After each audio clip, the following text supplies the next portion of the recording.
यो के को सब्जी होला हेर्नुस् त तपाईहरुलाई के को सब्जी जस्तो लाग्छ चिन्नुभयो माथि चाहिँ नि मेरो टाउको भन्दा ठुलो चाहिँ कटहरु बाँड्दै रहेछ हो मैले पनि थापेर लिइहाले हो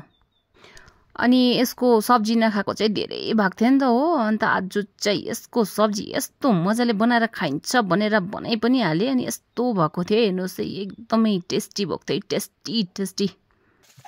मलाई चाहिँ नि सब्जीहरु बनाउँदा या मासु जे बनाउँदा पनि नि प्याज टमाटर लसुन खोर्सानी चाहिँ कम्पल्सरी चाहिन्छ है तपाईहरुलाई चाहिन्छ कि चाहिँदैन हो भन्नुस् त मलाई पनि अनि त्यही बेसिक मसलाहरु युज गर्छु म चाहिँ प्राय चाहिँ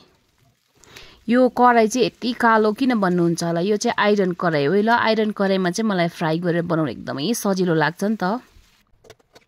आफू त अब शाकाहारी पर्यो भन्नु पनि मिल्दैन हो डुप्लिकेट चिकन ट्राई गर्दैको नि है डुप्लिकेट चिकनले पनि क्या झुकाइदिन्छ है तर यो काट्नु यति साह्रो पर्यो मेरो दाँतबाट पसिना है भगवान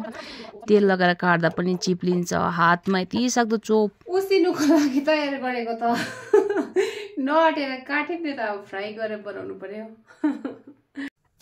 कुकरमा सबै क्वान्टिटी अटेको भए त मलाई फ्राई गर्ने दुःखै हुन्थेन कि अलिकति तेल पनि चिप्लो हुन्थेन नि त हो फ्राई गर्दा चाहिँ अलिकति चिप्लो बनिन्छ र चाहिँ बेस्वाद लाग्छ बट टेस्टी भएको थियो यहाँ एकदम पराठाको फेरि तयारी हुँदैछ हो प्लेन पराठाको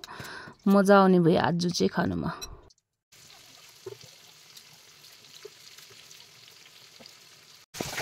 अनि कुनै पनि बेसिक मसला बनाउँदा चाहिँ नि म चाहिँ यो चपरको युज गर्छु नि त हो एकदमै सजिलो लाग्छ क्या सबै एकैचोटि हाल्यो अनि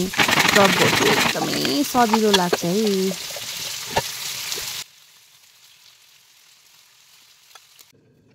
लौ त मेरो ढाबामा हेर्नु न पराठा दामी पोल्दैछु है पराठा पोल्नु पनि घरिघरि त यस्तो साह्रो लाग्छ बेल्दा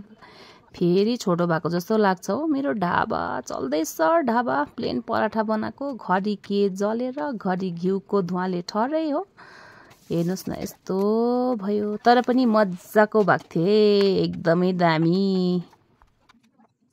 हेर्नु न खानु चाहिँ ज्यादा हैन 3-4टा पराठा खाइएला एक फुरु सब्जी खाइएला दुःख चाहिँ कति छ हेर्नु न है यो जिप्रोले पनि हामीलाई साच्चि नै दासी नै बनाएको छ के हो त जिप्रोको लागि मात्रै हैन है आफ्नो हेल्थको लागि पनि खानुपर्छ नि त डिफ्रेन्ट टाइपको भेजिटेबल डिफ्रेन्ट टाइपको खानाहरु खानु भन्नेमा चाहिँ म पनि विश्वास गर्छु कि